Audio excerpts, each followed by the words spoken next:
Hello बच्चों, let's see this question that two particle of mass m1 and m2 approach each other due to their mutual gravitational attraction.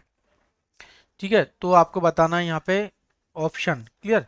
तो acceleration of both the particles are equal. तो दोनों acceleration तो equal नहीं हो सकते जब m1 और m2 मास के दो मेरे पास पार्टिकल्स है। क्यों? ये देखो इस तरीके से, यदि ये m1 मास का है और ये m2 मास का है, ठीक है, इस तरह से ये फोर्स ऑफ अट्रैक्शन लगा रहे हैं एक दूसरे की तरफ। ठीक है, ये अपनी ओर एक दूसरे को क्या कर रहे हैं, ये इसको इधर लेके आना चाह रहा है, ये इसको इधर लेके जाना चाह रहा है। This is force of attraction. तो यहाँ पे जब फोर्स ऑफ अट्रैक्शन लगेगा तो ये हो जाएगा F equals to this is G m1 m2 by r square. Clear? तो यहाँ पे एफ इजिकल्स टू क्या जाएगा, जैसे m a1, तो जैसे m1 की बात करेंगे तो m a1 this is G m1 m2 by r square.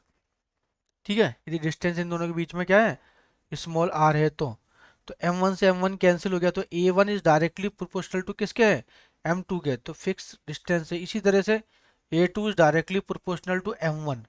तो एक्सेलरेशन ऑफ जो m2 का एक्सेलरेशन है डायरेक्टली प्रोपोर्शनल टू m1 के, तो m1 जितना बढ़ेगा एक्सेलरेशन उतना ही ज़्यादा बढ़ेगा। ठीक है, तो ये तो हो जाएगा इक्वल, तो नहीं है। Acceleration of the particle of mass m1 is proportional to m1, नहीं ये गलत है। यहाँ दिख रहा है a1 m2 के प्रोपोर्शनल है, acceleration of the particle m1 is proportional to m2, तो ये तो करेक्ट है। Acceleration of the particle m1 is inversely proportional m1, तो ये भी रॉन्ग है। तो option number C correct. Best of luck.